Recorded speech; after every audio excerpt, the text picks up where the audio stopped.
Magandang araw po, welcome po sa aking channel of 9TV. Patalas sa 10. Meron po ba kayong mga properties na napapabayaan or non-performing assets? Plan nyo ibenta, pero wala kayong oras pagbibenta nito.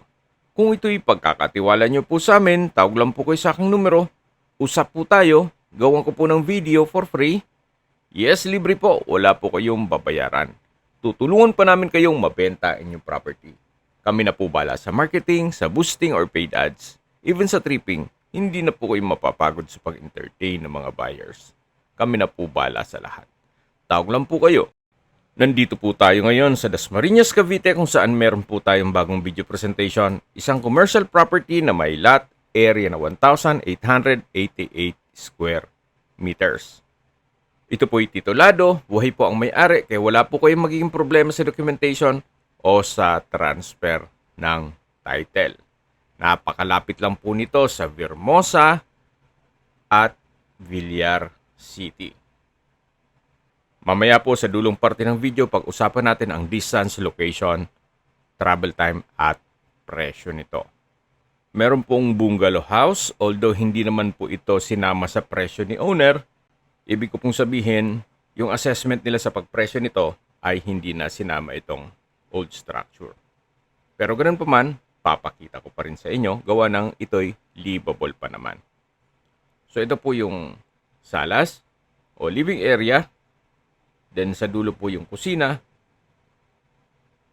Then dito naman po yung mga kwarto. Hindi lang natin mapasok ito gawa ng meron pong natutulog. So yan po yung pangalawang kwarto. At dito naman po yung dining area at kitchen. Open concept lang po dito. Walang partitions. Dito po yung toilet and bath o banyo at ito naman yung kitchen countertop.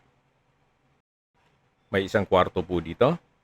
At dito naman yung access door na papunta sa garahe. Kakasya po dito mga 2 hanggang 3 sasakyan. Balik po ulit tayo dito sa loob. So dito naman po ay meron pong access na gate na papunta sa mga kulungan ng mga aso. Ito po ulit yung kusina. Then dyan po yung banyo. At ito po yung living area o salas. Then yung mga kwarto. Ulitin ko lang po. Baka kasi may mag-comment na luma na ang bahay. Ito po'y hindi na sinama sa pagpresyo ni owner. Kumbaga, they're selling this property as lot only. Kung meron man po kayong nakikitang structure, yan po'y libre na o for free. Then, mula po dito sa main road, yan po yung gate. At ito po yung driveway.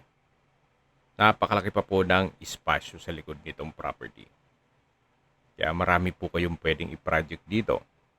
Pwede po itong gawing commercial building dito sa harapan. Then dito po sa likod ay pwede pong gawing apartment o resort o events place. Actually, may unfinished structure na po dito sa likod na kung saan yun sana ang plano nila. Resorts and events place. So dito po sa likod ng bahay, yan po yung property, patag na patag, at yan po yung perimeter fence. At kung sakali man po na hanap nyo'y mas malaki pang sukat ng lupa, ito pong katabing parsela ng lupa ay sila din po ang may-ari. May sukat po yan na 1,900 square meters na kung saan pwede rin pong i-for sale yan. Kung sakaling kailangan nyo ng mas malaking sukat ng lupa. Pero kung sakto lang naman ang budget, gaya nitong 1,888, pwede naman pong ito lang muna. Ito po palang buong 1,888 square meters ay pinagtatlo na. Yung unang parsela po ay 320, yung pangalawa ay 625, at yung sa dulo po ay 625. Meron pong 3 meters right of way, itong binabaybay natin. Lahat po yan ay titulado.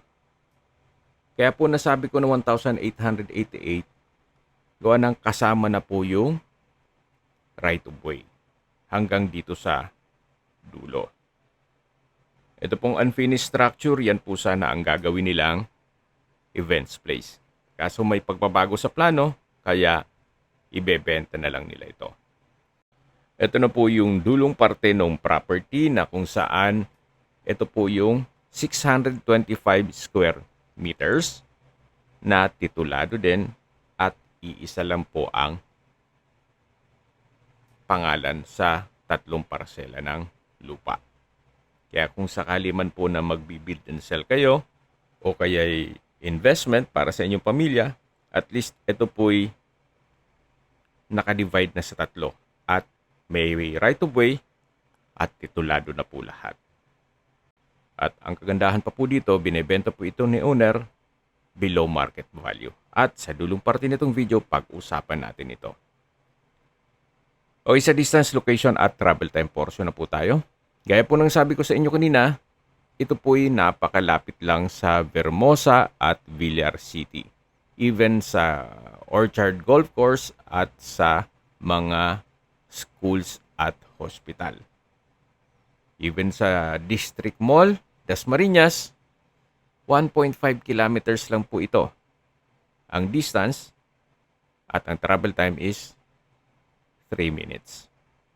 Mula naman po sa SM Molino at Somo Market sa Daang Hari, ang distance is 4.2 kilometers at ang travel time is 8 minutes. Mula naman po sa Evia Lifestyle Center at sa MCX, ang distance is 8.4 kilometers at ang travel time is 16 minutes. Mula naman po sa De La Salle at Emilio Aguinaldo College, ang distance is 4.7 kilometers at ang travel time is 11 minutes. Mula naman po sa Manila o sa airport, ang distance is 25.5 kilometers at ang travel time is 49 minutes. Okay, sa presyo na po tayo. Binebenta po ito ni owner sa halagang 18,000 pesos per square meter. Opo, below market value na po yan. Gawa ng ito po ay along the highway na 4-way lane. Kung may mga katanungan po kayo, tawag lang po kayo sa aking numero. At sa mga kababayan naman natin na sa ibang bansa, meron po akong Telegram. Sa mga iPhone user naman, may iMessage. Meron din pong Imo, Skype, Viber at WhatsApp. Same number lang po, 0917-316-3399. Sa mga nagtatanong naman po ng aming Facebook, meron po aming Facebook page na Nov9TV at Facebook Reels video. Meron din pong TikTok at Instagram. May ibang YouTube channel po kami na The Nov9TV channel at Nov9TV Listings. Sana po naibigan yung video presentation. Paki-like and subscribe na lang po sa aking channel para ma-update din po kayo sa aking future listings. Kung sakali po hanap nyo yung mas malaking sukat na lupa, meron din po kami ibang listings na pwede nyong pagpilian. Huwag po kayong mag-atubiling tumawag sa amin, then let us know your budget para malaman namin kung anong property pwede namin i-alok sa inyo. Sa lahat pong viewers, subscriber at nagtiwala po sa amin, salamat po sa suporta. Ingat po kayo lagi at yung pamilya.